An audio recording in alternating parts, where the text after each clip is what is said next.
कर देंगे तो आप गलत सोचते हैं। आपकी समस्या का समाधान किसी पर है तो वो आपके पास खुद के पास है। इस देश में एक पुस्तक है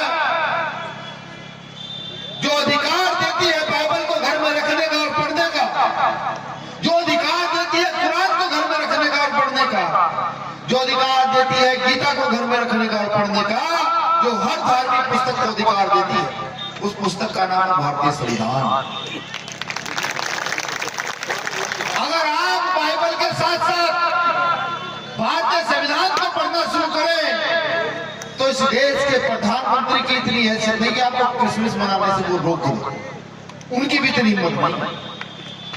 अगर आपने संविधान का आर्टिकल 19 से आर्टिकल 28-25 तक पढ़ा होता तो मुझे लगता है ये समस्या आपके सामने नहीं आती। अगर आपने संविधान की प्रस्तावना को सही से समझा होता तो ये समस्या आपके सामने नहीं आती। मुझे बखूबी याद है पिछले साल उत्तराखंड के रुड़की क्षेत्र में एक बहुत पुरानी मस्जिद को तोड़ने का एक आदेश आया था। मुझ तक सूचना पहुंची, मैंने वहां के प्रदेश अध्यक्ष को जब सूचना दी और प्रदेश अध्यक्ष जब गए वहां चर्च के अंदर, माफी चाहूंगा चर्च की बात कर रहा हूं, चर्च के अंदर जब गए तो प्रशासन की हैसियत नहीं हुई वो चर्च को हाथ लगा। उसी साल हरियाणा के जमुनानगर में जब एक चर्च को तोड़ने की बात आई और हम लोगों पर सूचना आई तो हमारी पूरी टीम आ गई। प्रशासन की हिम्मत नहीं पड़ी कि चर्च को हाथ लगा। आप समझिए ऐसा क्यों?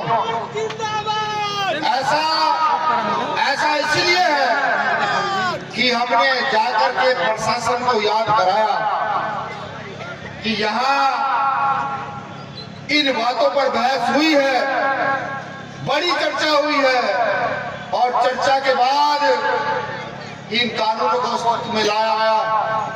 अगर आपको पढ़ने का मौका मिले तो 6 दिसंबर 1948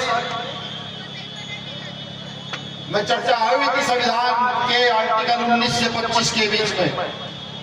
जो आर्टिकल आपको समानता का अधिकार देता है, धार्मिक अधिकार देता है, उस पर चर्चा हुई थी, बहस हुई थी।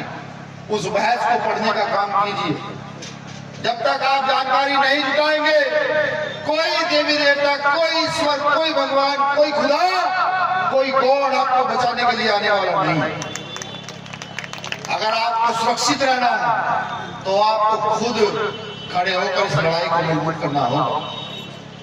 अगर मैं क्रिसमस की बात करूं, अगर मैं ईसा मसीह की बात करूं, तो जब मैं जय भीम कहता हूं तो समानता प्रतीत होती है। जब क्रिसमस की बात करता हूं तो भी समानता महसूस होती है। किसी देश में कहीं ना कहीं समानता है। ये देश समस्याओं का भंडार है। यह इतनी समस्या है कि उनके समाधान के लिए कोई काम नहीं कर रहा। आज किसी को मुसलमान के नाम पर मारा जाता है, किसी को ईसाई के नाम पर मारा जाता है।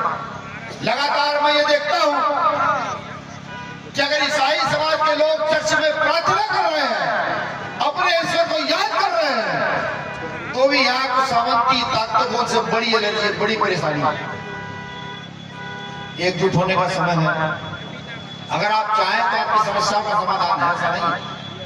अगर आप सही निर्णय लें, आपके प्रचार की जो विधि है, आप जिस प्रकार से प्रचार करते हैं, उस विधि को अगर आप भीम आर्मी के लिए प्रयोग करते तो 2 से 4 साल के अंदर उन ताकतों को इस देश से उखाड़ कर फेंक दिया जाए जो यहाँ पर धार्मिक लड़ाई लड़ाने का काम करती है, जो यहाँ पर आपस में उन्माद फैलाने का काम करती है। ये आपकी समस्याओं का समाधान है। यहाँ तमाम मेरे नेता बैठे हुए हैं। मैं जानता हूं कि चटकारा भाषण नहीं है। मैं ये भी जानता हूं कि ये नेताओं वाला भाषण नहीं है, लेकिन ये आपकी समस्याओं वाला भाषण है कि अगर आप इस पर काम करना शुरू कर दें तो इस देश में किसी की इतनी हैसियत नहीं कि वो आपके अधिकार छीन ले। ये पूरा देश का विश्व जानता है कि 25 तारीख को बड़ा दिन होता है और प्रकृति भी 25 तारीख को बड़ा दिन मनाती है। अगर टाइम पीरियड दिया जाए, सूर्य छुपने का, सूर्य के निकलने का समय तय किया जाए, तो ऐसा क्या है कि 25 तारीख को बड़ा दिन होता है। यानी कि कुछ ना कुछ अस्तित्व है, कोई ताकत है तो इस दिन को छोटे से बड़ा कर देती है। इसको हमें भूलना नहीं चाहिए। जब प्रकृति ये ताकत देती है, जब प्रभु यीशु के जन्मदिन की ये ताकत मिलती है, तो उनको मानने वालों में कितनी ताकत होनी चाहिए, कभी अंदाजा लगाया नहीं लगाया। अब तक सिर्फ बुरा माना का पूरा मत मानिए, अब तक सिर्फ आपने प्रार्थनाएं की।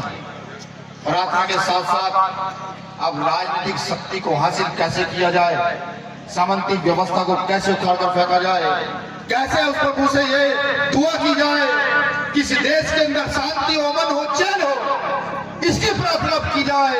जाकर के गली गली मोहल्ले मोहल्ले गरीबों को समझाया जाए।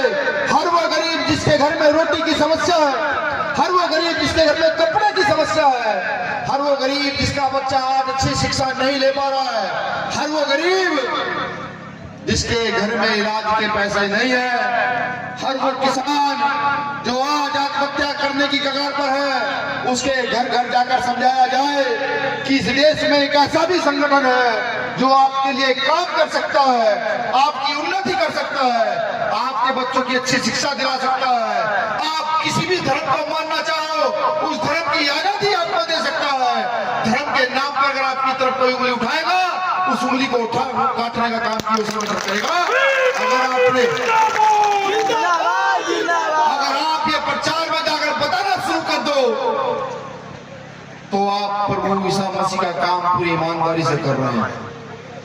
क्योंकि जब उनका जीवन चरित्र पढ़ा जाता है, उनका पूरा का पूरा जीवन गरीबों, शोषितों, वंचितों के लिए उन्होंने घर छोड़ा, उन्होंने अपना शरीर भी उन लोगों के लिए छोड़ दिया। जब उन्होंने ये काम किया है, तो समाज के लोगों को ये काम करने में क्या परेशानी?